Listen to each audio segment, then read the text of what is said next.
Hello everybody, I'm back with another one, and in this one I wanted to talk about a mic that I personally couldn't find many reviews on myself. And I thought if someone is also looking to make this same purchase, what would they like to know? First and foremost, I am in no way an audio engineer, just a consumer possibly like yourself. And when I buy things, I just want to know how they're going to work in a real world setting, right? The main question that I ask myself, is this mic for me? And how I kind of come to an answer to that is I want to decide if it's got the features, the performance, and I like to perform some real world tests to figure out if this is the right one. I personally decided on this mic for 3 reasons: budget, build, and versatility.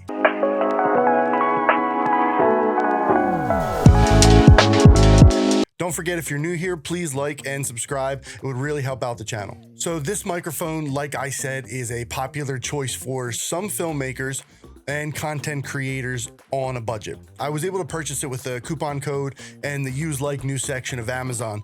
And actually I found it for just under $50.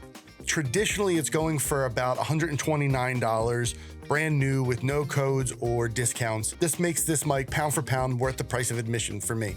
And considering that it is an XLR 11-inch mic with a built-in high-pass filter, and these are often features that you find in higher-end mics, I think it is well worth the purchase and something that I'm gonna review here and maybe you might agree with. Getting right into what's in the box.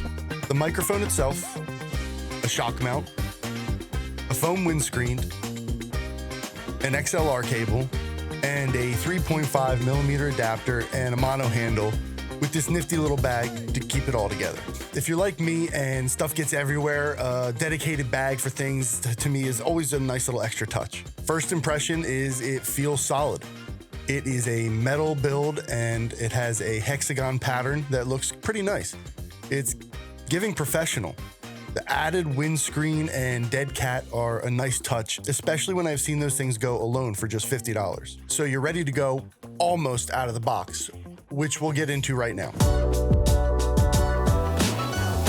So I've been using my dynamic mic from now, but let's see how a couple of tests go as we try this thing out in a real world setting.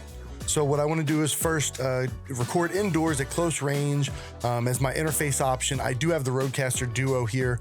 So right off the bat, I kind of have a little bit of a leg up because the Rodecaster has built-in Revolution preamps and an Aphex processor. I'm using the dynamic mic just so everyone can hear the actual switch over when I turn it on to the Movo mic that's kind of above my head.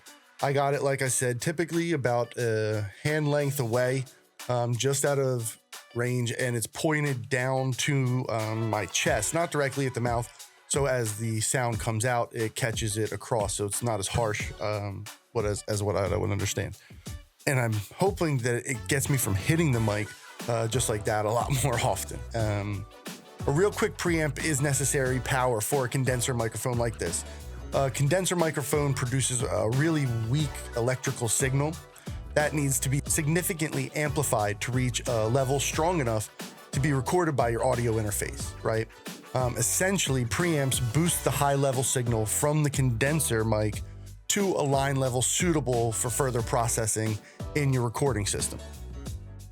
Basically, it needs a boost in the signal and it helps it get to the sound. I have not used this mic much. I have no idea how all these tests are really gonna sound or whether I'm really dialed in on its capabilities. I'm excited to learn along kind of with you. This should be fun. So now let's switch over to the Movo X3. These are all tests less than a foot away. So this is the Movo with no EQ, but using the Rodecaster's built-in preamps. Testing, 1, 2, 3. This is the Movo X3 shotgun microphone, checking clarity, volume, and overall sound quality. Testing complete. This is the Movo with added EQ from the Rodecaster. Testing, 1, 2, 3. This is the test of the Movo X3 shotgun microphone, checking clarity, volume, and overall quality. Testing complete. This is the Movo with EQ and a little bit of post-processing. Testing, 1, 2, 3. This is a test of the Movo X3-II shotgun microphone, checking clarity, volume, and overall sound quality. Testing complete. Let's check out its like ASMR capabilities. Like,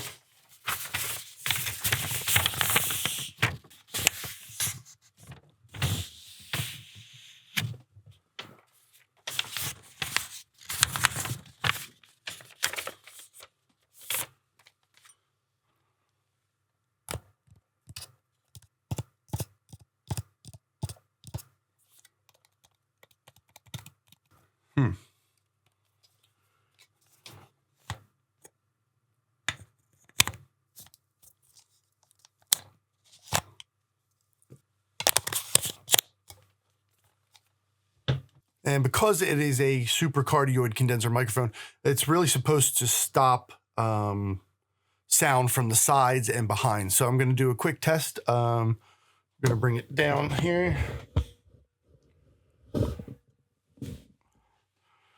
This is to the side. This is to the side. This is to the side. This is to the side. This is right up on it. This is about an inch away. Connected XLR with preamps. Yeah. Sounds good in the headphones. I like to hear what I can do with it, maybe a little bit in post too. The noise gate works cool. I can hear it shutting off when I stop talking. I have it turned down a little bit on the Rodecaster because I feel like it's really, really strong, and I don't like the thought of when I stop talking, it goes super quiet. And then from behind.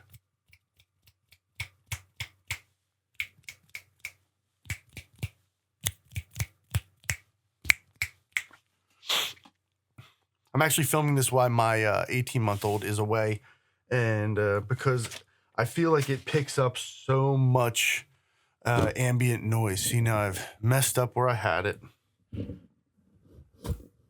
Bring it back in. This is going to be the most informal one I've ever done here on this channel. I feel like maybe I'm too formal too often.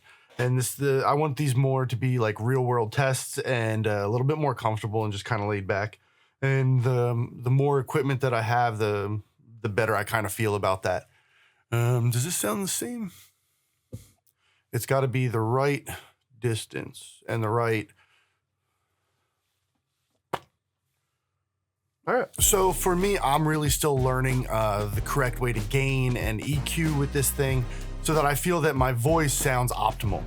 For the basics, this mic, I would love to learn why I'm getting so much background noise. This may be because I need more sound treating in my little studio here, if you will. I've got the walls paneled up a little bit, or it could be the fact that my house is basically a carnival beyond these 2 dimensions with which you see me now. So if you have any tips for me on what I could do or I'm currently not doing to help increase the capabilities of this microphone, just give me a comment down below. So come outside with me as I kind of prepare this somewhat of a setup real quick. I don't know if I'm going to do the AA option. Personally, I've tested it real quick the other day, and it just doesn't sound anything like I would want to ever use.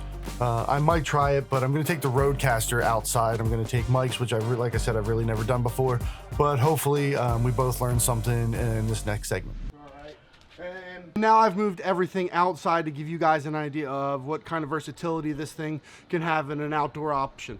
I don't have an idea what it's going to sound like just yet once I get it into the computer, but from the headset and everything, it sounds pretty good compared to the wind that's going on here. I do have the dead cat on it to help kind of reduce that, if you can see it. I need a better option for a stand in this version. But this is what the mic sounds like without any processing, just a natural Movo X3-II itself. So testing, 1, 2, 3, testing. This is the Movo X3-II, testing for clarity and sound. Test complete. Now we have the Movo with the added Aphex processing from the Rodecaster. So we've got the preamps, the Aphex processing, and that'll give me the compressor, the EQ, the denoise ability, and kind of get those plosives and S's out of there, if any, when I can check this out in post-processing. I'm actually quite impressed with how it sounds currently, just using the Rodecaster itself, knowing that I can add even a little bit more in the after. So that's what I want to do right now. Now I'm going to just do a final test with just the Rodecaster, and then I'm going to add the processing later on. Testing, 1, 2, 3. This is the Movo X3-II, checking for clarity and overall sound.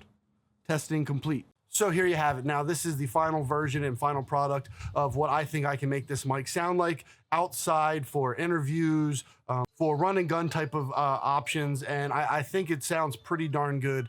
And I hope that it gives you guys a better idea of what you'd be purchasing, and finally something that kind of lays out what the real world capabilities are of this microphone. Okay, so now come back inside with me and we'll finish out this video and see what the pros, cons, and the final thoughts are on it.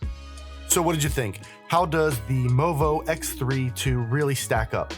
Here are the pros: audio quality for me, the price, and with the right EQ and interface, I believe it passes the test. Versatility, it's solid and it gives you the option to get the mic out of frame. For me, the dynamic mic would often catch focus when I would say my best words, and the takes were kind of ruined. So this is just a fact of shotgun microphones, that they can be hidden more easily. And lastly, I think the best pro is the cost. It's not that much, and it may just be in the wrong hands right now. The only downside is the audio quality is clearly not as good when using the AA battery option. To phantom power, and that included shock mount, could easily be better. Mostly the mic just does what you ask it. I'll give the Movo X3-II a thumbs up. It's a good option for anyone looking to upgrade their audio setup from crude options like the camera microphone or a TRRS mic, and it gets it done without breaking the bank. I'd say that this mic is perfect for vloggers, YouTubers, in a controlled setting like this, and sound effects for B-roll and maybe podcasting. You may want more for filmmaking, but this to me gets the job done. I hope to use it in more real-world tests and get it back to you on how it has held up over time. So I specifically want to use this for client testimonials and interviews. I believe that I can get this thing in an audio quality setting where it's suitable for production standards.